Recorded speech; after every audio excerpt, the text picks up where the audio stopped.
are you, and what do you do? I'm Michelle Piña, and I work for an educational wellness company. And where are you from? I am from Houston, Texas. All right. And where are we now?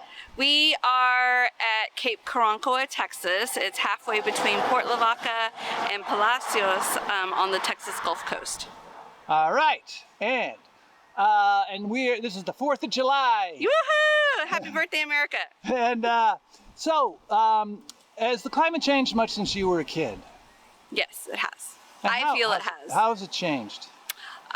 It's hotter than it used to be. And I think just how you hear about animal extinction, and you hear about like the bees. And I think that all has to do with our human impact on the environment, which then has a ripple effect.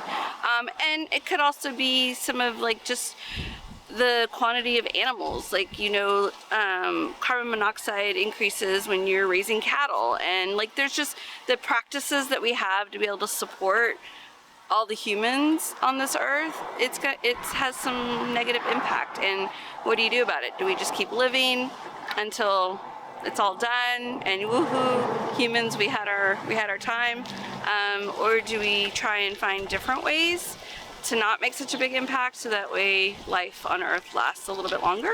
Who knows? Or an asteroid could come and we're all gone. Who knows?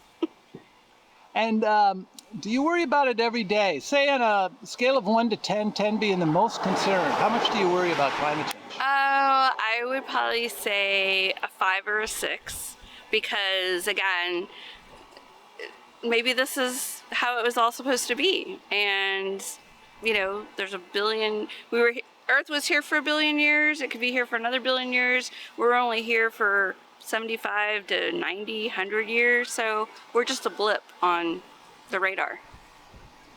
And what about the future? Are you a climate optimist or pessimist? Are things getting better or worse? And is there anything we can do about it? I would say I'm a forever optimist about anything, but I do feel a little pessimistic about climate change and what we're doing to the earth. Like, I personally try and not consume as much plastic. I know that recycling plastic is kind of a joke, so what can I do to reduce my consumption when it relates to plastics and things like that? I would love to have my own little farm and a goat and a sheep and a cow and a chicken, but again, that takes a lot of work. So yeah, I'm maybe a 5 or a 6 on that. For the second part, what can we all do? I think we just need what are we doing in our consumption? How can we consume less and stop being such a throwaway society? I think, any little change that we can do. If everybody did one small little change, that can make the world a difference. And just lastly, you and I and friend of yours were talking. Oh, my husband, your yes. husband, we're talking about the Formosa plant. Oh, nearby. yeah. And that place has been controversial, I guess. It has. So it's been here forever. I think when it first arrived here, that was in the 70s. I was really little, but it was always there. And yes, it provided lots of jobs, lots of opportunities.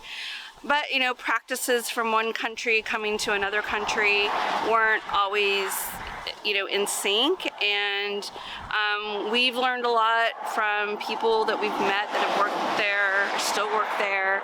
And things, I think, did improve, but there's the long-term effect. And stuff's going to happen. There's a whole nonprofit that's all about the nurdles. Those are the little pieces of plastic that are found in the water. And still today, people are there going, scooping up sand and finding the little plastic pieces, bagging them up, cataloging them to build a case, or just to make sure that Formosa holds up their end of the bargain.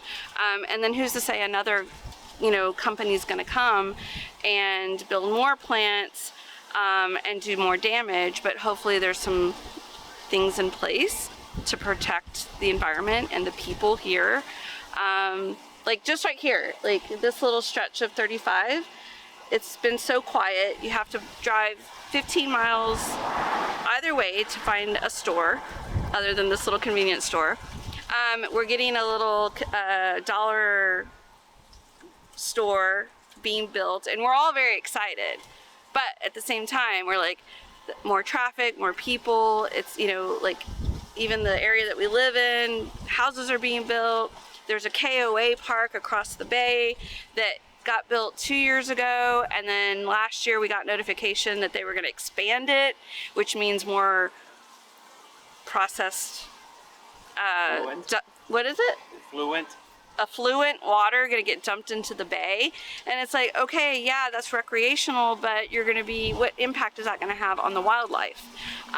So yeah, it's like you got to, the good and the bad. Water temperature. Very good. Well, thank you very much on the 4th of July weekend. Woohoo! Thank you for what you're doing. I can't wait to see the outcome. Thank you. Bye-bye. Bye.